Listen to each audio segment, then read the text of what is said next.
এই তো ভাই কয়েকদিন আগে কলম্বিয়ার প্রেসিডেন্ট নিয়ে আমি খুব সুন্দর একটা ভিডিও দিয়েছিলাম ভাই, কারণ উনি জাতিসংঘের সবার সামনে ইসরায়েলের বিরুদ্ধে, ইসরায়েলকে যারা সব মানে সহযোগিতা করে গাজার পক্ষে নিয়ে কথা বলছিলেন। এমন কিছু কথা বলছে খুব আগুন জ্বালানো তার কথাগুলো ছিল ভাই, সবার মানে কি চক্ষুগুলো লাল হয়ে গেছিল, যারা মানে কি ইসরায়েলের পক্ষে যারা ছিল আর কি। তো এখন দেখেন সেই ডোনাল্ড ট্রাম্পের 20টা শর্তের পক্ষের ভাই, কি 20টা শর্ত আপনাদের সবাই জানেন, ইতিমধ্যে সবাই জানেন। মানে হামাসকে অস্ত্র মানে কি অস্ত্র মানে নিরস্ত্র অস্ত্র সমন করতে হবে, আরও বিভিন্ন বাস্তবায়ন সে মানে কি 20টা শর্তের মধ্যে রেখেছিল। সেই 20টা শর্তের বিরুদ্ধে সে কথা বলছিল, কয়েকদিন যেতে না যেতে সবগুলো পাশ হয়ে গেছে রে ভাই।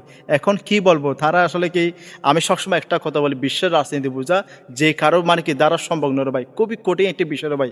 বলে একটা করে একটা পিছনে, আসলেই কি বলবো, একটা কথা ছেড়ে ভাই, শুকনো শুকনো দল থাকবে, বিড়াল বিড়াল দল থাকবে। আর বলতে চাই না রে ভাই, আপনারা আসলে বুঝতে পেরেছেন। এখন অবশ্যই আমি দিন শেষে একটা বলবো, গাজাবাসীর জন্য দোয়া করবো যেন তারা স্বাধীন রাষ্ট্র কায়েম করতে পারে। আল্লাহ হাফেজ।